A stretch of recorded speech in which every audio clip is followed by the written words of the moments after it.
Hello everyone. Today we're going to be talking about the prophets, and this will be a major section for the Christian canon and the Jewish canon.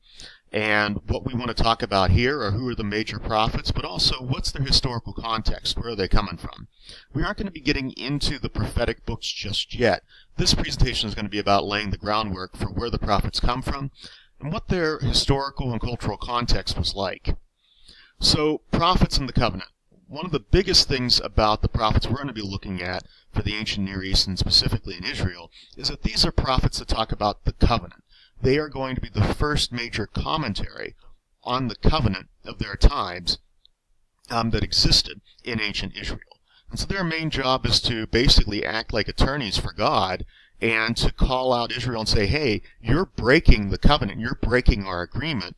And that's why in some cases some of the prophecies will actually look like court summons to call Israel to court and to try them for breach of contract.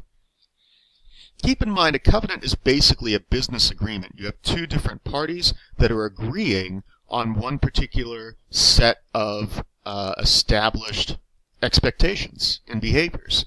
And if those are not met, then there are consequences in the covenant and in the contract for not meeting those. So the prophets are calling, in particular, the audience of Israel back to the covenant. And this is a difficult thing. It's a very difficult thing to tell your audience in any given situation, you were wrong, you need to change your behavior. Normally people don't want to hear that. So the prophets were always in a difficult situation, and rather than being on their heels, they leaned forward and tried to impress upon the people how difficult the situation was. So, the canonical view. One of the things to consider is that in the Jewish canon, there are two different sets of prophets. The prophets take up everything from Joshua to Malachi, and that's the second major section.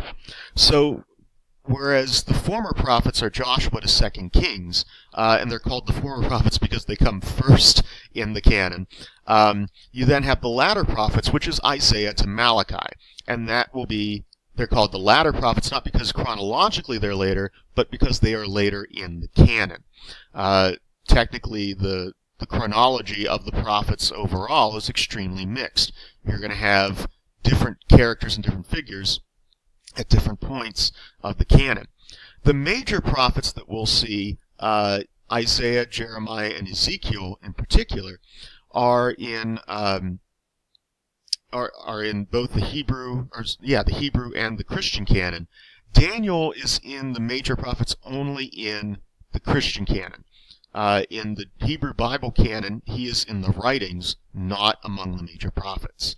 And that M at the end there, that's a typo. It actually belonged to this minor prophets here at one time. The minor prophets are found in the Book of the 12. These were written separately, but they were all collected together. Why were they collected together? One of the reasons is for sustainability and survivability. Little texts don't survive well. So the idea is these 12 pulled together would be able to survive more likely together than apart. The other thing is the 12 of them together fill up basically a scroll. And it makes more sense to have them together than to just have a piece of parchment that is only partially full. So what is a prophet? The term has a lot of different English meanings, and it comes from basic Hebrew and Greek roots. A lot of cultures have these different figures, but the term can mean different things. One term that's used for a prophet in the Hebrew Bible is man of God. Now this can mean God's man, or a godly man, or a man from God. So basically an ambassador. But the phrase itself, man of God, is a rich phrase that can mean any one of those or all three of them. Roe or Jose, seer, is one of the most basic and earliest ways to refer to a prophet. A prophet is essentially somebody who has visions. They have visions that are revealed to them, and they are the one who goes out and tells people then what to see, what they see, and to try to help people see it as well. The other term that's used is nabi, and it can mean lots of things. It can mean to be in a state of ecstasy, or to dance in ecstasy. It can mean to call, to to be called, to proclaim, and to call back. Which one is it? Well, the reality is it's kind of all of them. There's no question prophets, and we see it in the Hebrew Bible at times from the times of Saul and David, Hebrew prophets did dance themselves into an ecstasy and then start to prophesy during their dancing and their ecstatic experience.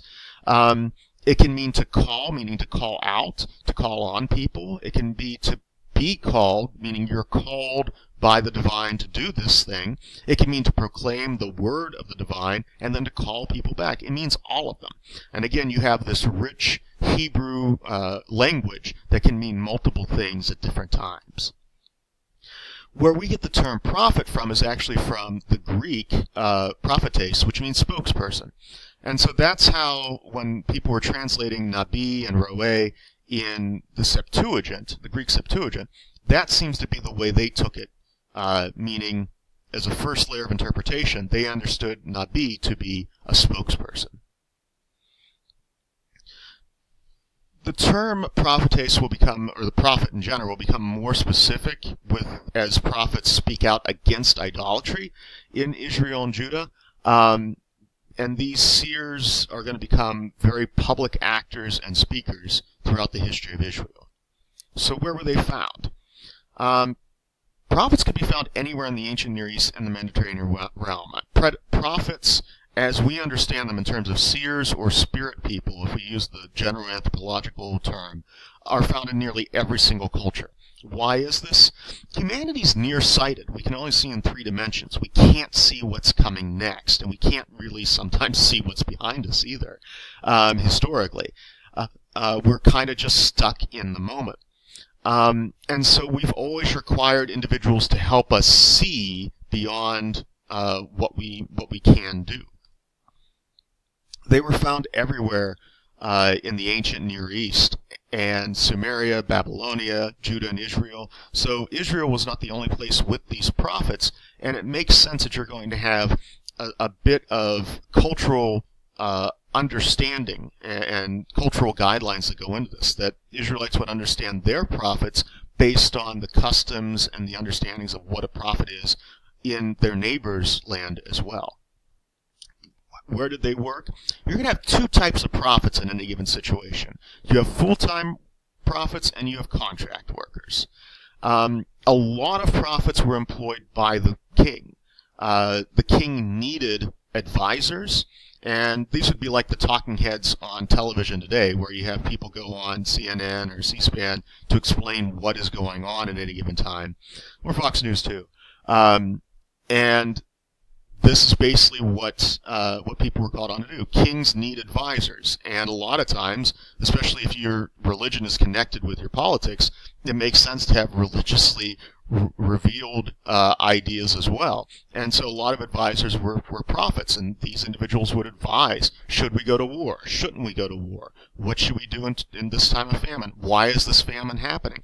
And almost every single culture that combined politics and religion had this sort of thing, where you had prophets explaining why such a thing happened. We kind of still have it today, where people pick up a Bible and say, this is why this is happening to our country. That's kind of the same thing. The other side of it is having freelancers. These would be individuals that are not employed by the king in the palace or the temple, but they are, in fact, maybe that strange person who lives down by the river. They're the one that who can, when somebody's having trouble delivering a baby or when somebody is ill, they're the one everybody goes to and says, hey, can you help us out? And they would be able to do that, but then also they had these visions, and they would come out and have these visions as well. Some examples of these non-professional freelance prophets are Amos and Hosea in the Hebrew Bible. Some examples of professional prophets would be Isaiah and Ezekiel. So the Hebrew Bible has a mix, both those that are professional and were authorized by the king to say what they're saying, and those who are freelance. And normally it was pretty tough to be a freelancer. How exactly does one prophesy in the ancient world? This is one of the sections, I sometimes call this the 6 things that students always remember, because it's pretty memorable. In the ancient world, when you had a job, you were paid to prophesy. It can be difficult to do that in any given situation. So how exactly did prophets, when they were paid to do this, get themselves to have a vision? They had methods. One of the things that they did was fasting. They fasted and would go a day or two without eating, or eating very little. And one of the things about fasting, as a lot of you know, is if you don't eat for long enough, you will or can have a vision. It's completely possible to start to lose your sensory faculties if you haven't eaten for a while. Some of us get hangry, but in some cases, if you go long enough, you do start to have visions. The other option, or if fasting didn't work in itself, you could stay awake for a long period of time, and also go with malnutrition. If you are malnourished and you stay awake for too long, it is very likely you can have a vision. And this is something that a lot of, I warn college students all the time whenever we get to midterms and finals time for, be advised, you don't want to get in this situation. Staying awake for too long and being malnourished for too long is just not a great way to go. The third one, ecstatic dancing.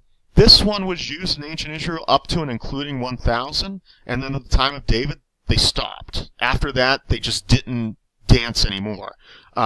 David danced, but then after that, nobody did anymore. So the question becomes, why is that? Is that because he did it so well, everyone's like, that's it, we can't possibly top that?